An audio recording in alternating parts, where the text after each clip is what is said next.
Next स्रोतस है शुक्र व स्रोतस। धातुओं के अकॉर्डिंग चल रहे हैं रस, रक्त, मांस रह गया है, मेद, अस्थि, मज्जा। अब नेक्स्ट है आपका धातुओं वाला शुक्र व स्रोतस। इसके अंदर दो ही टॉपिक आपके सिलेबस में है, एक है क्लैव्य और दूसरा है वंध्यता।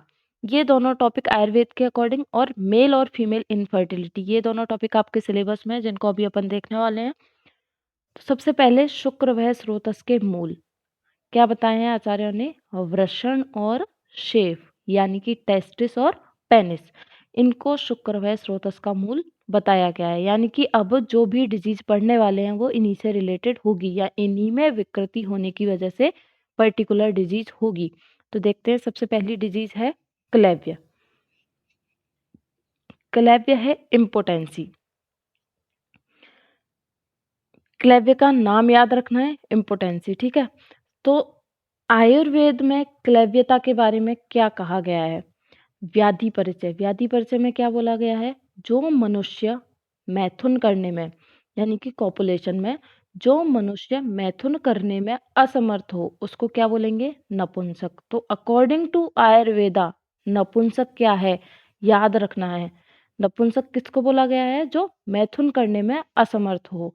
वह उसके भाव को क्या कहते हैं? क्लैव्य। यानी कि जो नपुंसकता का जो भाव है उसको क्लैव्य कहा जाता है, उसी को क्लैव्य कहेंगे। तो ये आपको याद रखना है क्योंकि इसमें कंफ्यूजन हो जाता है कि किसको बोला गया है, नपुंसक इसको बोला गया है या जो बंध्य होता है उसको बोला गया है। तो ये दोनों बातें आप क्लियर कर लीजिएगा। नेक्स्ट चीज जो पढ़ेंगे बंध्य था उसमें कंफ्यूज मत होइएगा इन दोनों में। तो जो मनुष्य मैथुन करने में असमर्थ है उसको नपुंसक व उसके भाव को क्या बोलेंगे? क्लैव्य बोलेंगे। दूसरी सबसे इंपॉर्टेंट बात कि क्लैव्य व्याधि केवल मेल में होती है, फीमेल में नहीं होती है। ये बात भी इंपॉर्टेंट है, ये भी याद रखना है। क्लैव्यता का भाव फीमेल के अंदर देखने को नहीं मिलता, केवल मेल के अंदर होता है। अब किसी मेल के अंदर क्लैव्यता हो रही है या इम्पोटेंसी हो रही है, उसके कॉज क्या है, उसकी इटियोलॉजी क्या है? तो उसकी इटियोलॉजी अति मात्रा में मैथुन करने की वजह से। अति मात्रा में मैथुन करने से क्या होगा? शुक्र का बहुत ज्यादा क्षय हो जाएगा और उस शुक्र के क्षय के कारण क्या होगा? वो असमर्थ होगा किसमें? मैथुन करने में। ऐसा हुआ था, जब मैं आपको राजक्षमा पढ़ाऊंगी तब बताऊंगी। फिर है अत्यधिक व्यायाम करने से। अगर वात का अत्यधिक प्रकोप हुआ, अत्यधिक व्यायाम से क्या होगी? अत्यधिक मात्रा में वायु प्रकोपित होगी। ये प्रकोपित हुई वायु अगर किसी तरीके से किधर आ गई? वृषण के अंदर, टेस्टिस और इनमें पहुंच गई, तो क्या कर देगी? वो शुक्र का प्रॉपर निर्माण नहीं होने देगी, शुक्र का क्षय कर देगी। और उस शुक्र के क्षय के कारण व्यक्ति क्या हो सकता है? मैथुन में असमर्थ या क्लैव्य। अकाल मैथुन। मैथुन के काल बताए गए हैं। आप लोगों ने अगर जो रात्रिचर्या पढ़ी हो, शायद आप लोगों ने अभी नहीं पढ़ी होगी, उसके अकॉर्डिंग मैथुन के काल बताए गए हैं। जैसे अकाल योनि गमनानी, किसी अदर पशु के साथ भी मैथुन नहीं करना चाहिए। अयोनि, जैसे कि किसी पशु के साथ है, भैंस वगैरह इनके साथ। और अकाल योनि, अकाल में मैथुन नहीं करना चाहिए, केवल ऋतु काल के अंदर मैथुन का वर्णन किया गया है। तो अगर अकाल में मैथुन करता है, जैसे कई जो है दिन के लिए बोला गया है कि चतुर्दशी को नहीं करना चाहिए, एकादशी को, ऐसे करके कुछ तिथि भी बताई गई हैं संहिताओं के अंदर। तो उसमें भी अगर मैथुन करने से भी क्या होती है? विकृति होती है। मैथुन में अनिक्षा होने वाली स्त्री से मैथुन करने से, जिस भी फीमेल के साथ वो कॉपुलेशन कर रहा है, अगर उसकी अनिक्षा है, उसकी इच्छा के विरुद्ध मैथुन कर रहा है, तो भी वो व्यक्ति क्लैव्य हो सकता है। मल मूत्र और शुक्र के वेग धारण से क्या होगा? वात का प्रकोप होगा। फिर है शस्त्र कर्म। जैसे कोई हर्निया का केस आया, उस हर्निया के इंग्वाइनल हर्निया हो गया किसी को। हर्निया के केस में अगर जो है पेनिस की और जो टेस्टिस को जो नर्व सप्लाई जाती है या जो ब्लड सप्लाई जाती है उसके अंदर कुछ कट लग गया या कुछ और वजह से अगर उसके अंदर कोई डैमेज हो गया तो भी क्या है? वो व्यक्ति इम्पोटेंस हो सकता है। चिंता, शोक, क्रोध व जरावस्था के कारण। तो जरावस्था के कारण तो क्यों बोला गया है? क्योंकि जरावस्था में धातु क्षय होगा, धातु क्षय होगा तो शुक्र का क्षय भी होगा। इसीलिए क्या है? वो जरावस्था में या बुढ़ापे में व्यक्ति कैसे हो जाते हैं? क्लैव्य या इम्पोटेंस हो जाते हैं। चिंता, शोक और क्रोध से क्या होगा, वात का प्रकोप होगा और ये प्रकोपित वायु क्या करेगी, शुक्र का क्षय करेगी। तो थोड़े बहुत आपको निदान ध्यान में रखिएगा, बाकी इन डिजीज से आज तक कभी क्वेश्चन नहीं पूछे गए। फिर है इसकी संप्राप्ति। संप्राप्ति में निदान सेवन से देखो हमने ज्यादातर निदान कौन से देखे थे, वात प्रकोपक, तो वही दोष प्रकोप होगा। तो वात दोष का इसके अंदर प्रकोप होगा और वो प्रकोपित वायु क्या करेगी, शुक्र व स्रोतस में स्थान संचय करेगी। शुक्र व स्रोतस यानी कि वृषण और शेफ, टेस्टिस और पेनिस, इनके अंदर उस वात दोष का क्या होगा, स्थान संचय होगा और शुक्र की उत्पत्ति में क्या होगी, विकृति। यही बात मैंने आपको यहाँ बताई थी कि अत्यधिक व्यायाम करेगा या जो भी कोई काम करेगा जिससे वात का प्रकोप होगा, तो वो प्रकोपित वायु कहाँ चली जाएगी, शुक्र व स्रोतस में। और वो वहां पर क्या करेगी, शुक्र व स्रोतस में का काम क्या है, शुक्र का फॉर्मेशन करना और शुक्र की उत्पत्ति में वो क्या कर देगी, विकृति। तो शुक्र का फॉर्मेशन प्रॉपर नहीं हो पाएगा और फॉर्मेशन प्रॉपर नहीं होगा तो शुक्र का क्षय हो जाएगा या फिर विकृत शुक्र की उत्पत्ति होगी। यानी कि कुछ ना कुछ, जैसे बोला जाता है कि शुक्र आर्तव में कोई विकृति हो, उसी तरीके से तो क्या है, वो व्यक्ति है वो मैथुन करने में असमर्थ होगा। तो शुक्र का क्षय हुआ या विकृत शुक्र की उत्पत्ति हुई, उसी को क्या बोलेंगे, क्लैव्य रोग। तो ये तो शुक्र व स्रोतस की व्याधि है, तो आपको इतनी दिक्कत नहीं आएगी, स्थान संश्रय भी वही होगा। विकृति क्या होगी, शुक्र की उत्पत्ति में विकृति होगी जिससे शुक्र का क्षय हो जाएगा। इसके भेद कितने होते हैं, 4 प्रकार का होता है ये। बीज उपघात जन्य क्लैव्य, यानी कि उसके बीज में यानी कि स्पर्म के अंदर ही कोई प्रॉब्लम है, शुक्र में ही प्रॉब्लम है या हेरिडिटिकल है, बचपन से ही ऐसा है, हेरिडिटिकल है, बाई बर्थ बाई बॉर्न ही ऐसा है। ध्वज उपघात जन्य इरेक्टाइल डिसफंक्शन की वजह से। जराजन्य क्लैव्य, बुढ़ापे में जो क्लैव्य होता है ओल्ड एज के अंदर, वो किस वजह से होता है, धातु क्षय होने की वजह से। और शुक्र क्षयजन्य क्लैव, अगर शुक्र क्षय मेनली कब होता है, अगर मिडिल एज की बात करें, वो होता है अत्यधिक मात्रा में मैथुन करने की वजह से। तो शुक्र क्षयजन्य क्लैव्य भी हो सकता है या फिर शुक्र की उत्पत्ति प्रॉपर नहीं हो रही है। तो ये 4 प्रकार का क्लैव्य होता है।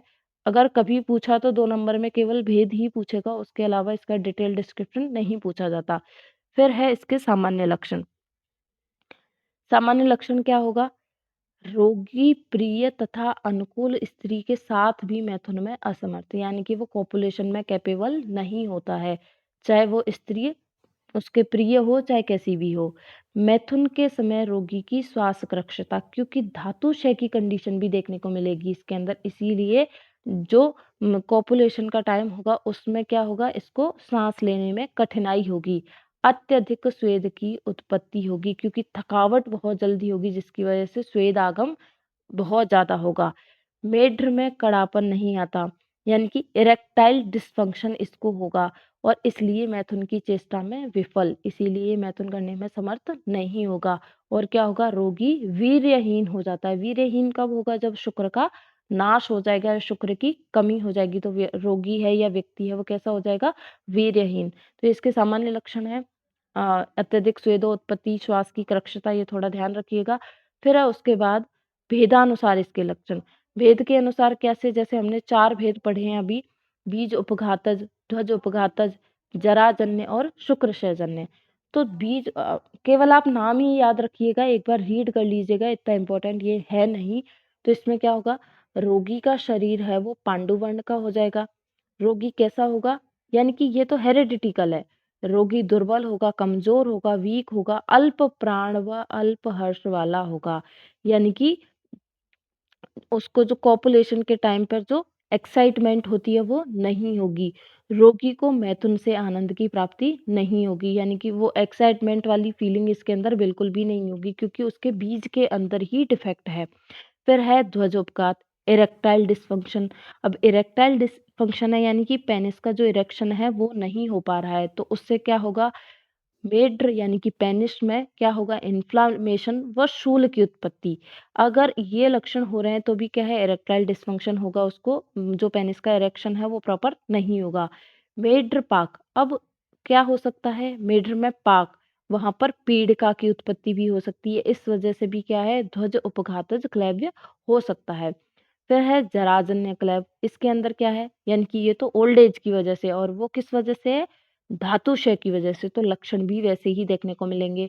बल वीर्य व इंद्रियों में क्रमशः क्षीणता, क्योंकि धातु क्षय है, प्रॉपर न्यूट्रिशन नहीं मिल रहा है और धातुओं का प्रॉपर निर्माण नहीं हो रहा है, इसलिए बल की भी कमी, वीर्य की भी कमी, और इंद्रियां प्रॉपर काम नहीं करती हैं। ओल्ड एज में तो दिखना भी कम हो जाता है, सुनना भी कम हो जाता है, सारी चीजें कम हो जाती हैं, क्योंकि सभी को प्रॉपर न्यूट्रिशन नहीं मिल पाता है, क्योंकि धातु क्षय की कंडीशन बनी रहती है। बिना परिश्रम के श्रम श्वास, कोई काम नहीं करेगा फिर भी क्या है, श्रम श्वास, यानी कि श्वास का बढ़ जाना, श्वास भर जाती है, जैसे श्वास लेने में कठिनाई या श्वास का भर जाना, क्यों हो रहा है वो, धातु क्षय की वजह से, दुर्बलता की वजह से, वीकनेस की वजह से। फिर है शुक्र क्षयजन्य क्लेब, शुक्र क्षयजन्य में शुक्र जैसी बात आएंगी, शुक्र धातु का नाश हो जाएगा तो शुक्र क्षयजन्य क्लेब होगा। जब शुक्र धातु ही नहीं है, शुक्र का क्षय हो रखा है, तो उसको शुक्र क्षयजन्य क्लेब ही बोला जाएगा। अनेक रोगों की उत्पत्ति, अगर ये हो गया तो अनेक रोगों की उत्पत्ति क्यों हो सकती है, इसको तो आप दिमाग लगा के खुद से भी समझ सकते हो। कैसे, कि शुक्र नहीं है, शुक्र नहीं है तो ओज नहीं है, ओज मतलब इम्यूनिटी, अगर शुक्र का बहुत ज्यादा क्षय हो गया तो ओज का क्षय हो जाएगा, ओज का क्षय हो जाएगा यानी कि इम्यूनिटी पावर में लॉस, इम्यूनिटी पावर की कमी, तो क्या होगा, इसीलिए अनेक रोगों की उत्पत्ति हो सकती है। फिर है इसकी साध्य साध्यता, तो साध्य कौन से हैं, ध्वज उपघातज और शुक्र क्षय वाले साध्य हैं, बाकी दोनों असाध्य हैं।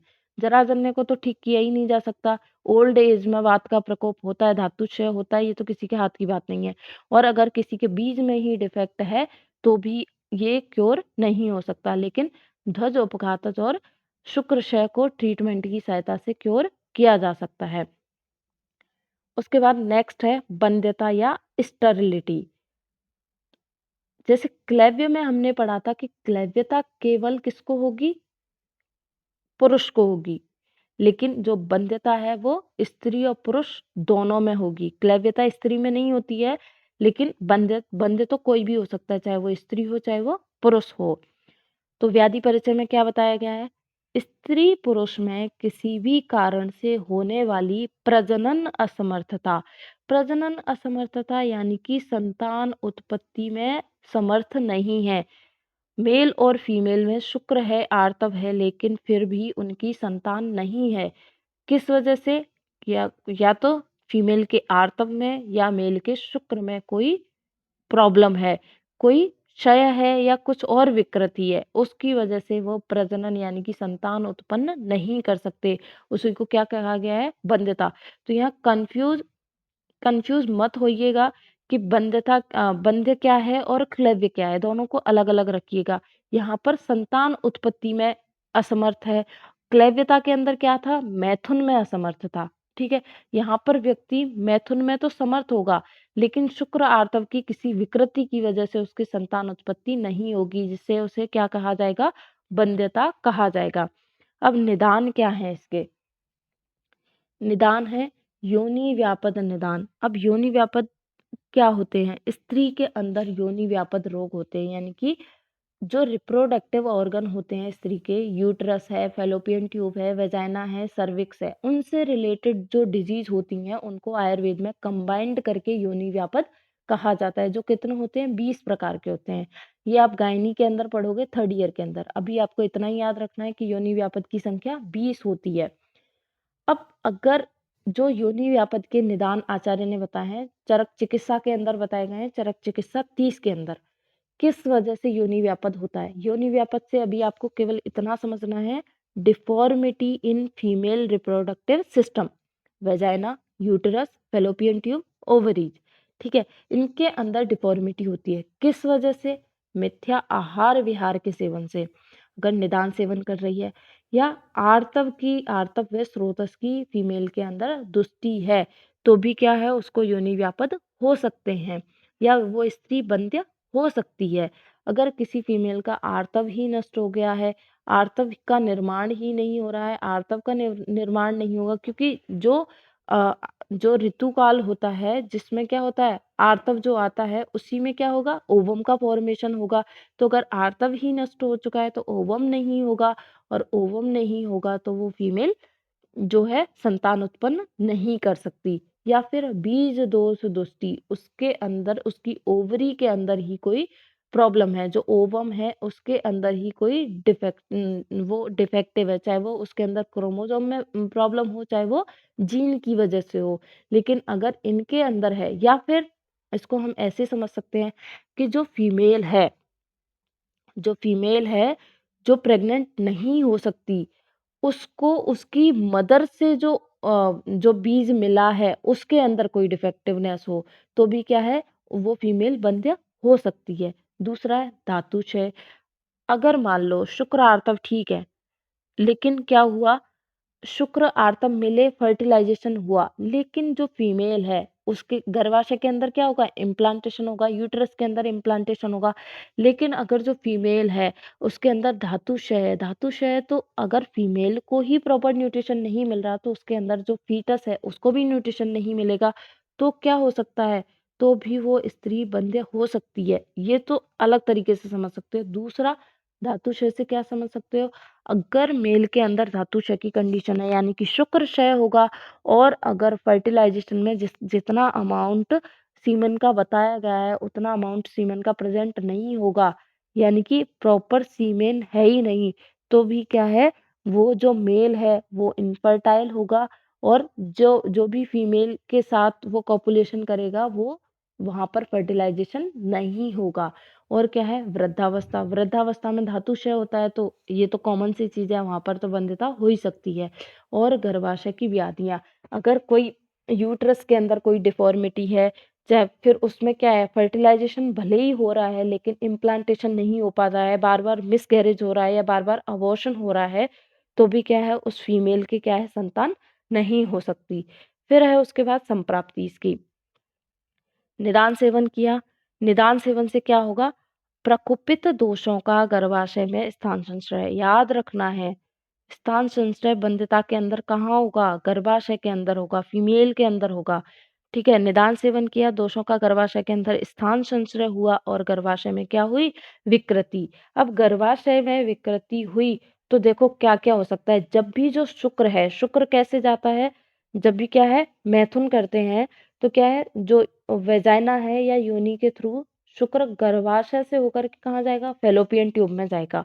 लेकिन अगर गर्भाशय की डिफॉर्मिटी हुई, मान लो क्या, वेजाइना से सर्विक्स में गया, सर्विक्स से यूट्रस में गया, लेकिन अगर जिस पैसेज के थ्रू सीमेन का मूवमेंट हो रहा है, उस पैसेज में कोई विकृति है, वो पैसेज ओपन ही नहीं है, या फिर सीलियरी जो मूवमेंट होता है उसको ऊपर पहुंचाने के लिए वो मूवमेंट प्रॉपर नहीं हो रहे, हार्मोन के अंदर कोई विकृति है, तो वो सभी तरह की विकृति किसमें आ जाएंगी, गर्भाशय की विकृति के अंदर। इन केस फर्टिलाइजेशन भी हो गया, का शुक्र और आर्तव आपस में मिल भी गए, लेकिन इम्प्लांटेशन नहीं हो पा रहा, क्योंकि इम्प्लांटेशन तो कहाँ होगा, एंडोमेट्रियम के अंदर। अगर वो भी नहीं हो पा रहा है, तो भी क्या है, वो जो स्त्री है वो कैसी होगी, बंध्य होगी। विकृत गर्भाशय प्रजनन में असमर्थ, यानी कि संतान की उत्पत्ति में समर्थ नहीं है, इसी रोग को क्या कहेंगे, बंध्यता। इसके भेद बताए हैं चार, चारों भेद याद रखने इंपॉर्टेंट है, 2 नंबर के अंदर पूछे जा सकते हैं।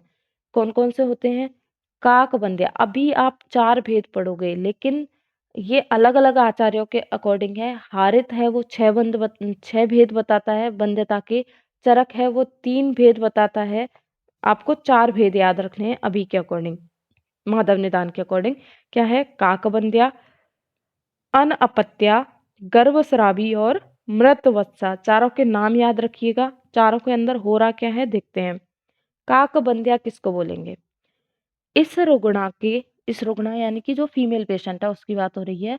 काकबंध्या किसको बोलेंगे, जो फीमेल है उसके एक बच्चा तो पैदा हो जाता है, एक बच्चा तो है, लेकिन इसके पश्चात दूसरा बच्चा पैदा नहीं होता है, यानी कि जो रिलेटिव इनफर्टिलिटी वाली कंडीशन होती है इसके अंदर। एक चाइल्ड तो होगा इस फीमेल के, इस कपल के एक चाइल्ड तो होगा, लेकिन दूसरा बच्चा नहीं होगा, केवल एक ही बच्चा होके रह जाएगा, वो होगी काकबंध्या।